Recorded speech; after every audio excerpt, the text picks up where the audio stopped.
দাদা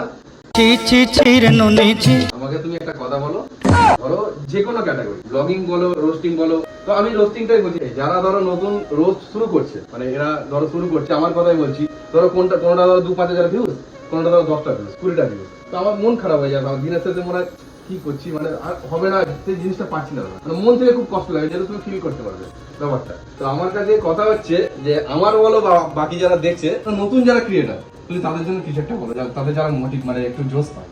এটা তো দেখো মানে অনেকটা লাক ফ্যাক্টর ম্যাটার করে, এটা আমি মনে করি। কারণ সবকিছু আমাদের হাতে থাকে না।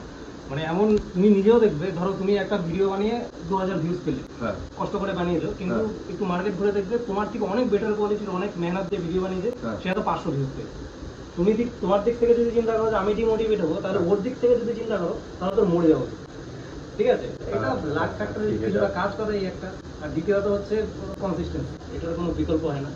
তোমার রেগুলারিটি থাকতে হবে, মানে হাল ছেড়ে দিলে চলবে। মানে ধরো এমন কিছু আছে 3 মাস পরে তোমার আছে যে একটা কিছু ক্র্যাক করবে বা কিছু তোমার ওই জায়গায় পৌঁছে দেবে।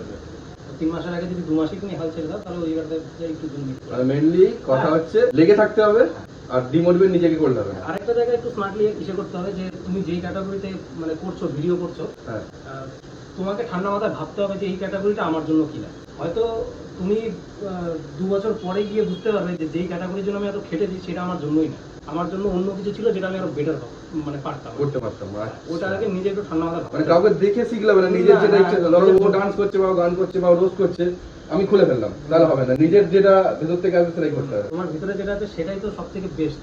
এটা ঠান্ডা মাথায় প্রথমে ভাবতে হবে। যে 3 ইয়ার্স তো ডায়লগই ছিল যে লতা মঙ্গেশকরের দিকে বলতো সচিন টেন্ডুলকার মতো ক্রিকেট খেলো, কোথায় যেত কেউ চিন্তা না।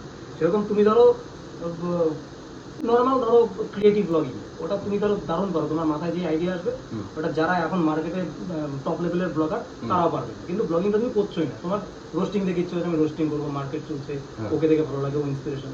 কিন্তু না, তোমার 2 বছর পরে গিয়ে ধরো একটা ব্লগিং করেই তোমার মনে হতে পারে আমি টাইম ওয়েস্ট করেছি। আর এই যে টাইম ওয়েস্ট করা আর মানে ভুল পথে যাওয়া, এগুলো আমাদের হাতে নেই, এগুলো আমরা থেকেই শিখি।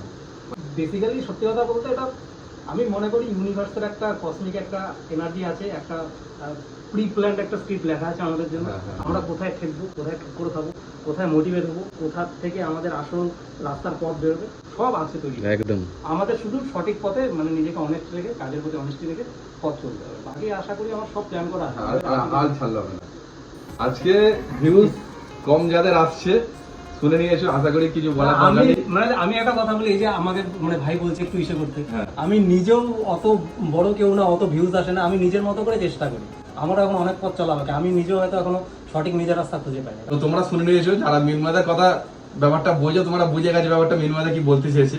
আজকে দাদার সাথে আমার প্রথম দেখা। দাদা ঠিক আছে, দাদা এই যে মোটিভেটটা আমাকে দিল, একদিন আমার যেটা লক্ষ্য সেদিন যদি আমি পূরণ করতে পারি, সেই জায়গাটা যদি আমি ধরে থাকতে পারি, অবশ্যই ধরে থাকবো, এটা আমার জেদ।